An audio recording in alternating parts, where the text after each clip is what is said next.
ವಿಶ್ವವಿಖ್ಯಾತ ಮೈಸೂರು ದಸರಾ ಮಹೋತ್ಸವ 2026 ಈ ಗಜ ಪಯಣಕ್ಕೆ ಸಚಿವ ಡಾಕ್ಟರ್ ಯತೀಂದ್ರ ಅದ್ದೂರಿ ಚಾಲನೆ ಕೊಟ್ಟಿದ್ದಾರೆ. ವಿಶ್ವವಿಖ್ಯಾತ ಮೈಸೂರು ದಸರಾ ಆರಂಭ ಆಗ್ತಾ ಇದೆ. ಗಜ ಪಯಣಕ್ಕೆ ಸಚಿವರು ಚಾಲನೆ ಕೊಟ್ಟಿದ್ದಾರೆ.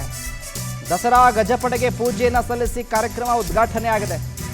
6 ಬಾರಿ ಅಂಬಾರಿನ ಹೊತ್ತ ಅಭಿಮನ್ಯುಗೆ ಅದ್ದೂರಿ ಬೀಳ್ಕೊಡುಗೆ.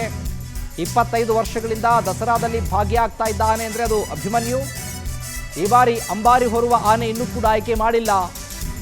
ವಿಶ್ವವಿಖ್ಯಾತ ಮೈಸೂರು ದಸರಾ ಮಹೋತ್ಸವ 2026 ಕಾಡಿನಿಂದ ನಾಡಿನತ್ತ ಈಗ ಗಜಪಡೆ. ಇನ್ನು ಮುಂದೆ ತಾಲೀಮಾರಂಭ ಆಗುತ್ತೆ. ಎಲ್ಲವೂ ಕೂಡ ದಸರಾ ಕಾರ್ಯಕ್ರಮಗಳಿಂದ ಶುರುವಾಗುತ್ತೆ. ಹಾಗಾಗಿ ಸಚಿವರಾಗಿರುವಂಥ ಯತೀಂದ್ರ ಸಿದ್ದರಾಮಯ್ಯ ಅವರು ಚಾಲನೆ ಕೊಟ್ಟಿದ್ದಾರೆ. ದೃಶ್ಯದಲ್ಲಿ ಗಮನಿಸ್ತಾ ಇದ್ದೀರಿ. ಇವತ್ತು ಅದ್ದೂರಿ ಚಾಲನೆ ಮೂಲಕ ಕಾಡಿನಿಂದ ನಾಡಿಗೆ ಗಜಪಡೆ ಬರ್ತಾ ಇದ್ದಾವೆ. ದಸರಾ ಗಜಪಡೆಗೆ ಪೂಜೆಯನ್ನು ಸಲ್ಲಿಸಿ ಕಾರ್ಯಕ್ರಮವನ್ನು ಉದ್ಘಾಟನೆ ಮಾಡಿದ್ದಾರೆ ಯತೀಂದ್ರ ಸಿದ್ದರಾಮಯ್ಯ ಅವರು. ಹಾಗಾಗಿ ಅಭಿಮನ್ಯು 25 ವರ್ಷಗಳ ಕಾಲ ದಸರಾದಲ್ಲಿ ಭಾಗಿಯಾಗ್ತಾ ಇದ್ದ. ಈ ಸಾಂಸ್ಕೃತಿಕ ಕಾರ್ಯಕ್ರಮಗಳನ್ನು ಆ ಬಂಡಿಯನ್ನು ಎಳ್ಕೊಂಡು ಹೋಗ್ತಾರಲ್ಲ, ಅದನ್ನು ಈ ಆನೆ ಅಂದರೆ ಅಭಿಮನ್ಯು ಮೊದಲು ಇದೇ ಕೆಲಸವನ್ನು ಮಾಡ್ತಾ ಇದ್ದದ್ದು. ಅದಾದ ನಂತರ ಅಂಬಾರಿಯನ್ನು 6 ಬಾರಿ ಹೊತ್ತು ರಾಜಬೀದಿಗಳಲ್ಲಿ ಚಾಮುಂಡೇಶ್ವರಿನ ರಾರಾಜಿಸಿ ವಿಶ್ವವಿಖ್ಯಾತಿಯನ್ನು ಪಡ್ಕೊಂಡಿರುವಂಥ ಅಭಿಮನ್ಯುಗೆ ಅದ್ದೂರಿ ಬೀಳ್ಕೊಡುಗೆಯನ್ನು ಕೊಡಲಾಗಿದೆ.